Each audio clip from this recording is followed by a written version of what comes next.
W.F. Howes presents an unabridged recording of The Flight of the Falcon by Daphne du Maurier, narrated by Bert Seymour. Introduction. The Flight of the Falcon was published in 1965, coincidentally the year my own family moved to Italy, to the very city where the novel opens, Rome. The shadows of the Second World War and the appalling poverty that made Italy so vulnerable to fascism were on the wane. Rome was incomparably lovely, a place where artists still came to learn from antiquity, where the privileged enjoyed the dolce vita celebrated by Fellini's film of that name, and the less privileged were desperate for American dollars.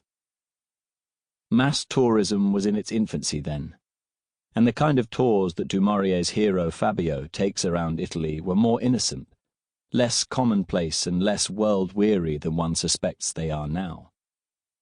Those were the days in which the waspish wine of a Vesper in the Eternal City carried young couples as beautiful as Cary Grant and Audrey Hepburn, not a pair of muggers out to rob the unwary walker. Bliss was it in that dawn to be alive.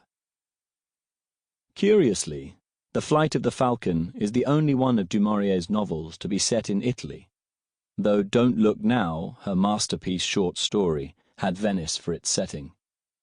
Du Maurier loved Venice and visited it many times, though it is uncertain whether she went to Urbino before she wrote The Flight of the Falcon, for which she seems to have used a researcher. Her son, Kits Browning, visited the city with her in 1964 to check on the details after the novel was completed, and remembers being asked to take lots of stills of it. Fabbio is a Germanicized Italian, shamed by his mother's wartime affairs with German and American officers. He begins his story with a small bet and ends it with a desperate gamble for freedom. A tour guide, or courier, he is good at his job, which involves impressing his charges by sheer force of personality, in acting as their shepherd, conductor, and mediator. His elder brother, Aldo, is meanwhile plotting a much more sinister kind of leadership, revolving around the cult of personality all too familiar to survivors of the war.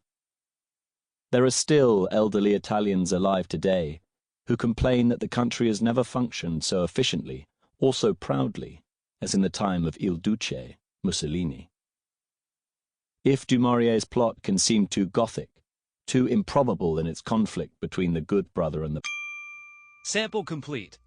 Ready to continue?